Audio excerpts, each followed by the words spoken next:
Okay, this first video is all about measures of central tendency. Now, I know that when we think of the word average, everyone sort of has a picture in their head about what an average is. And I'm sure if I were to ask the class, what does average mean? You would say, add up all the numbers and divide by how many you have. And that is a type of average. So what we're going to look at today are a few different types of averages, because the average that we normally think of is not always the best choice, and that really depends on the data set. So, first of all, let's start with some basic definitions. I've got the book open over here. All right, we refer to a statistic as a characteristic or measure obtained by using data values from a sample. So when we collect data from a sample and we calculate an average, we call that a statistic. A parameter is basically the same calculation but done on a population. Now, there's a lot of different rules for rounding.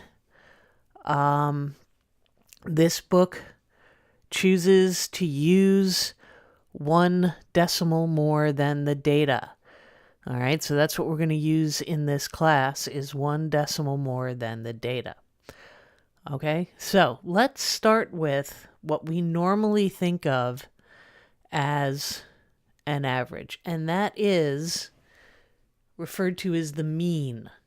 All right, so the arithmetic mean, or the mean, is the sum of the values divided by the total number of values that we have.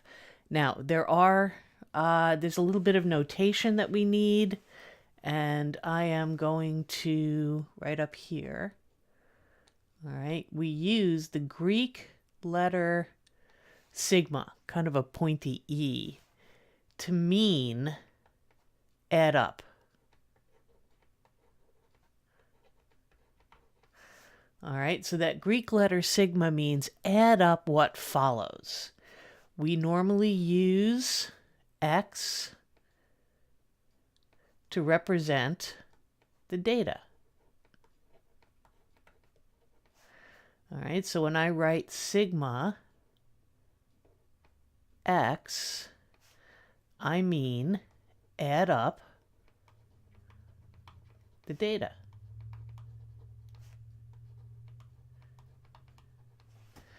All right, so you'll see over here on the left, the sample mean. All right, when we're dealing with a sample, what we use for the sample mean is X with a bar over it. All right, so X with a bar over it means sample mean. All right, so that is the mean taken on a sample. Okay. When we have a population, all right, if you look down right here, when we have a population, we use the Greek letter mu. So just think of that as a U with a long tail on one side. All right, this is population mean.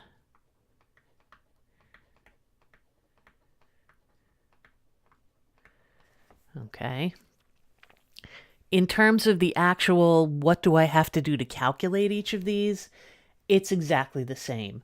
And it's exactly what you think the mean should be. You add up the data values and you divide by how many data values you have. All right, so I think there's an example. If I move down here, yes. All right, avian flu cases, always fun. The number of confirmed flu cases for a 9-year period is shown. All right, find the mean. All right, so you have 9 data values, which are considered a sample, and calculate the mean right here. Right, calculate the mean right here. We add up the x's, we add up the data, and then divide by how many we have. So anytime we're dealing with the size of a data set, n always represents how many. Okay, so we add up all the data values here, get 578. We divide by how many we have, which is 9. and we end up with a mean of 64.2. Okay? Now again, it's a calculation you're going to do on your calculator for the most part. All right, so the mean number of flu cases over the 9-year period is 64.2. Now again, remember, the book is using round to one more decimal place than the data. Since the data is a whole number, they're rounding their mean to 0.2. They're using the 0.2. Okay? All right, there's another example here, store sales. All right, the data shows system-wide sales in millions for U.S. franchise, a well-known donut store, for a 5-year period. We can calculate the mean of the, okay, Krispy Kreme. We can calculate the mean of this sample, so we call it X bar because it's a sample. We add up all the X's, divide by how many we have. So we add up all the sales and divide by how many we have, 5. And we end up with 264.2. Okay, so calculating the mean is just calculating an average the way you would think you would calculate an average. Now, here's the problem with the mean. If I have one data value that is significantly higher or significantly lower than the rest of the data values, that is going to pull the mean in the direction of that data value. So let's just say, for example, right, if I had one Krispy Kreme store here that maybe sold 700 million in donuts. So it was a very donut heavy area. All right. And they sold significantly more. That would pull the mean up so that it was really no longer representative of the majority of the data values. So because of that, we have other methods for finding a representative value for the data values. All right. And the next one that we're going to look at, oh, wait a minute. I'm going to skip past that for a minute. The next one we're going to look at is called the median. All right, so this book uses MD as a symbol for the median. And finding the median means finding the middle of the data. All right, so the middle of the data doesn't necessarily mean, an average like you're thinking of, but by arranging the data from smallest to largest, all right, you're looking for the physical middle, right? Same number of data values below as there are above. Okay, so there's a little, procedure table here. You arrange the data values in ascending order. You determine the number of data values in the set.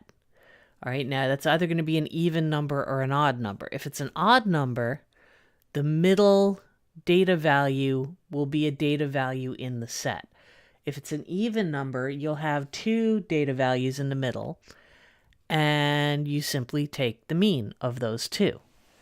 All right, so let's take a look here.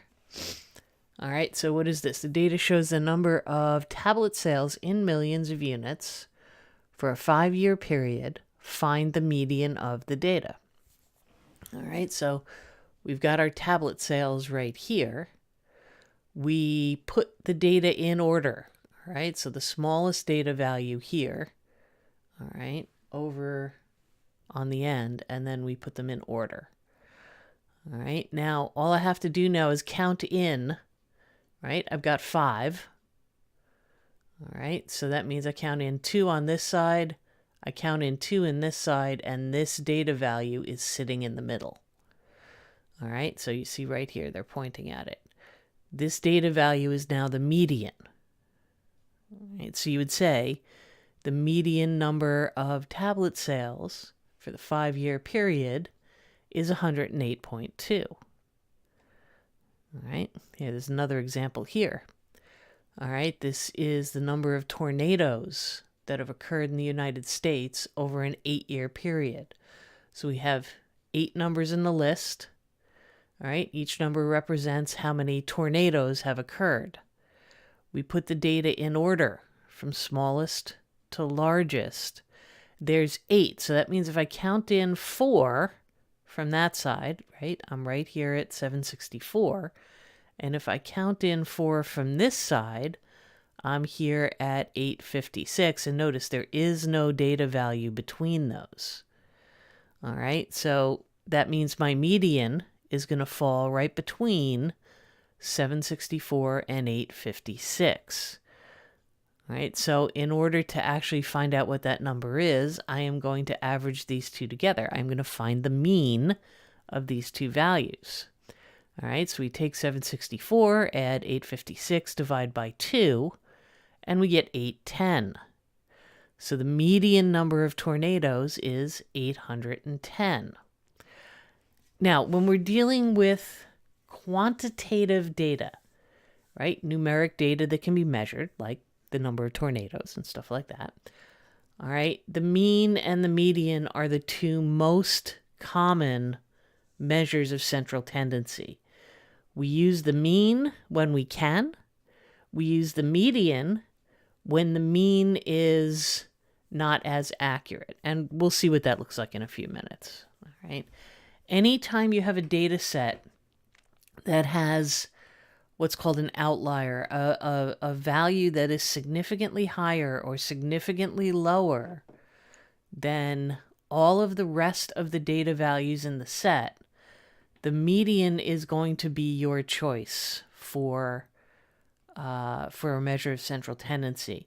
You'll see this a lot in the news, or if you read like online about housing prices, right? You'll always hear them referred to as the median home price in an area, because one area can have some homes that are very low in value. They can have some homes that are very high in value, but the majority of the homes are sitting somewhere in the middle. And if you have some homes that are extremely low in value, that can pull the mean housing price down. If you have some homes that are very, very high in value, that can pull the mean housing price up. But using the median is always looking at the middle of the data. So it doesn't matter that you might have a few homes that are extremely high or a few homes that are extremely low. Okay? And that is where you would use the median as opposed to the mean. Okay, so what about qualitative data? What about data that is not measurable, not numeric? All right. When we have, like we had the example of the blood groups, right? We had like 50, I forget how much it was, maybe 50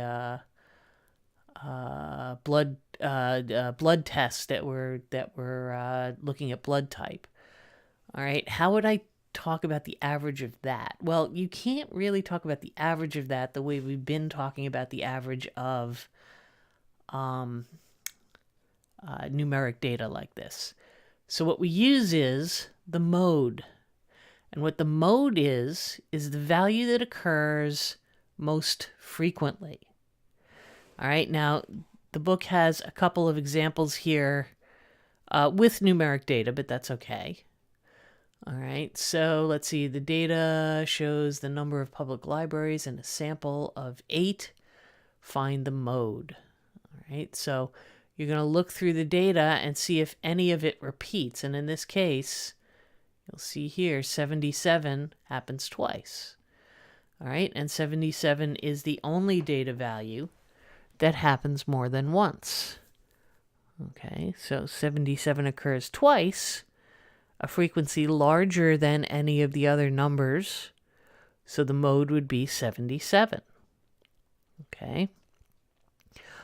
It is possible for a data set to have more than one mode. It is also possible for a data set to have no modes. So again, while the mode is useful in certain cases, it's not used as often. And it is almost exclusively used for qualitative data. All right. You can, when you have, frequency data, right, you can look at the highest frequency in the data and refer to that as the modal class. here. Let's see, non-alcoholic beverages. The data shows the number of gallons of non-alcoholic drinks Americans consume per year. All right, so soft drinks, water, milk, and coffee. And you can see here 52 gallons of soft drinks, soda, all right, are consumed per year by Americans. And that is the highest frequency. So soft drinks would be considered the mode there. Right? And you can see where you can't find the average drink, right? You can't find the mean of the drinks. You can't find the median of the drinks. All right, so the only thing that makes sense there is to talk about the mode, the one that occurs most frequently. All right, so the mean, the median, and the mode are our three top contenders for averages. Now, there's one more that is used very infrequently, but the book does go over it, so I am going to come over here and say the mid-range, right? You can think of the mid-range as a rough estimate. It's a back-of-the-napkin calculation for an average, okay? So the mid-range, you simply take the lowest value and the highest value, add them together, and divide by 2. All right, so it's another way of finding the middle of the data. It's not always that accurate, but again, it's a good, quick calculation, right? If you take a look at the example here, all right, NFL signing bonuses. We have, how many do we have? 1, 2, 3, 4, 5, 6, 7, 8. Okay, so there's 8 values there. All right. To find the mean, I would have to add all those 8 values and divide by 8. That takes a little bit of time. To find the median, I would have to put the list in order and then find the middle of the data. All right. So if you just want a really quick back of the napkin calculation, grab the lowest value, grab the highest value, average them together, and you will get a middle value. Okay. So in this case, the smallest value is 10. The largest value is 34.5. So we add 10, 34.5, divide by 2, and get 22.25 million. All right, so we could use that as a quick estimate of an average to say that the average signing bonus is somewhere around 22.5 million. All right, now notice, though, that this value is larger than most of the values in the list. All right, the only one it's not larger than is 34.5. All right, so it's not always the best calculation to do, but again, it's just something to do quickly. All right, when you just want to have a quick idea. For something like this, if you take a look at all the data values here, all right, we have one data value that's sitting way above all the others, right? All of these data values fall, most of them fall 10, 11, 12. All right, we got 118, but then we've got this 134.5. So in terms of the best option for calculating an average, this would be an example of a data set that has one data value that is significantly larger than all the others. So for this, you would probably want to calculate the median. Put the data from smallest to largest, and then look for that middle of the data. All right, and that would be the best calculation here. All right, so there's one more. And this one more is used a lot in education, which is why I'm going to even bother going over it. If you want to calculate your GPA, to calculate your GPA, that is considered a weighted mean. All right, and a weighted mean is basically each data value has a different weight. When you calculate the mean or the median or the mode or whatever, you're considering each data value to have the same weight. If each value doesn't have the same weight, let's say you take 4 classes and you get an A in one class, a B in another class, a C plus in another class, and maybe a B plus in a fourth class. All right. Each of those classes, they're not weighted the same. Okay, so here is an example of what I just said. Okay, so we've got 4 classes: English, psychology, biology, and phys ed. All right, each of those has a different grade, and each of those is a different number of credits. All right, so getting an A in a 3-credit class might not be as good as getting an A in a 4-credit class. All right, so when we calculate a weighted average, the whole idea is you take each grade, all right, in this case, an A is worth 4, a B is 3, a C is 2, a D is 1, and F would be 0. Okay, so an A in a 3-credit class would be 4 times 3, or 12 points. A C in a 3-credit class would be 2 times 3, or 6 points. A B in a 4-credit class would be 3 times 4, or 12 points. So notice, getting a B in a 4-credit class is worth the same number of points as getting an A in a 3-credit class. And then getting a D in a 2-credit class would be 1 times 2, or 2 points. All right, so you would do that calculation up here, and notice the notation. The weight times the data value. All right, so the weight is the credits. The data value is how many points each grade is worth. Add that up. You divide that by, again, notice down here, the total of the weights.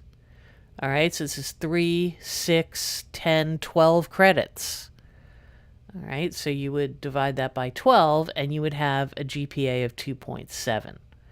All right, GPA is really the way, weighted average is really used for GPAs. That if I had to pick one example to tell you about, that would be it. All right, so we've got a little bit of a roundup here. There's one more thing I need to show you, though, because we did grouped data. All right, we had, in fact, it was on the test. We had data that was grouped into classes. And if you need to do any of these calculations with grouped data, all right, let me spin back up here because this is really it right here, okay? So, calculating the mean when you have ungrouped data, just a list. You just add up the list, divide by how many you have, there's your mean. If you have grouped data, okay, grouped data is a little different, and I'm just gonna go to the example here, okay? All right, so we have our class boundaries, or you have just your classes, even if you don't have the class boundaries. You have your classes here, and you have your frequencies here, okay? Now, in order to make this work, I have to consider that I need a representative point from each of these classes. And the typical way to do that is to take the midpoint. All right, so we make a column here on the end of this for midpoint. Okay. And then, well, we calculate the midpoint and we fill that in. Right, so this midpoint column right here is now our representative piece of data from each class. All right, so while there might have been 13 different data values in here, once we group the data up, we lose that detail. All right, and once you lose that detail, we end up doing estimates. Okay, so our estimate for what a piece of data looks like in the class 15.5 to 20.5 is 18, because that is the midpoint. So what we're going to do is we're going to assume that 18 occurs 13 times. And we're going to use that as our representative piece of data. And then we do that for each of the classes, calculate the midpoint, midpoint, midpoint, midpoint. All right, so in the second class, we're just going to assume that 23 occurs 6 times. 28 occurs 4 times, 33 once, and 38 once. All right, so if I need to add these up, that means I need to add up 18 13 times. So what is that? That is multiplication. 18 times 13, 234. 6 times 23, 138. 4 times 28, 112. 1 times 33, 1 times 33. That is a typo in the book. That should say 33. And 1 times 38 is 38. And I don't have a calculator with me, so I'm going to assume that was just a typo and that they added it up correctly. All right, so when you add these all up now, 555, how many pieces of data were they? Well, that's the add up the frequencies. So I have 25 pieces of data. So I sum up frequency times x, right? Frequency times x, divide it by n, which is 25, and I get 22.2 million. All right. So when you have grouped data and you need to calculate the mean, this is how you're going to do it. All right. Calculate the midpoints of each of the classes. Make a column for that. You multiply each midpoint by a frequency, by its frequency, and you get another column here. All right. You add up that column, and that is the total of adding up all your data values. You divide by how many you have, and there you go, 22.2 million. All right. Now, for this section, this is 3.1. All right. There's a little summary table at the bottom of 3.1 that you should look through. I'm not going to go through it. All right. I'm just going to point it out. All right. But go through that because it's a nice little summary of all the different measures of central tendency that I just talked about. Now, let's take a look at something here because we saw that for some of these data sets, the mean was different from the median, was different from the mode. So what does that look like on a histogram? All right. So the first one I'm going to look at is actually the second one right here, B. All right. And if you look at B, B is where the mean, the median, and the mode are all the same. All right. Which means the middle of the data is actually the middle of the data. And the shape has this kind of bell shape to it. All right. So when the mean and the median and the mode have this nice bell shape, we call that a normally distributed data set. They're calling it symmetric because they're trying to avoid spoilers for future chapters. But that is basically what this is, a normally distributed data set, bell-shaped. Now, when the mean, median, and mode are different, I don't usually include the mode in this, but because they are, I will. I'm more interested in the median and the mean.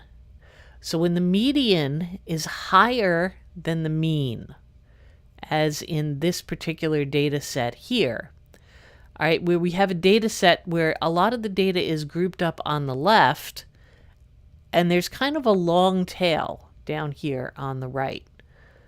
All right, we refer to that as a right skew. The long tail is on the right, so that is a right skew. If I compare that down here, where the mean is less than the median, all right, I have most of the data grouped up here on the right, and I have a long tail on the left, so this would be considered a left skew. All right, so when you calculate the mean and the median, in fact, this is one of the things I do for exams. All right, when you calculate the mean and the median, you can determine whether or not your data is normally distributed or has a skew left or right. All right. Okay, so now the exercise is here. This is 3.1. I don't know what page. I think this is page 130 is where the exercises start, it looks like. All right, so what I would like you to do for 3.1 is to go through the odd problems. All right, 130, 131. All right, and do the calculations. Get used to doing the calculations. I have put up a video on Blackboard that goes over how to do some of this with the calculator. All right, so if you have a TI-30 or you have the TI-83 or 84, all right, there's a way for you to just enter the data in and hit a button or two, and it will pop out the mean and the median and all that stuff. All right, so I would say work through 31. Do the odds through 31. All right, and work on those, and I will work on getting the second video up a little bit later today. Okay?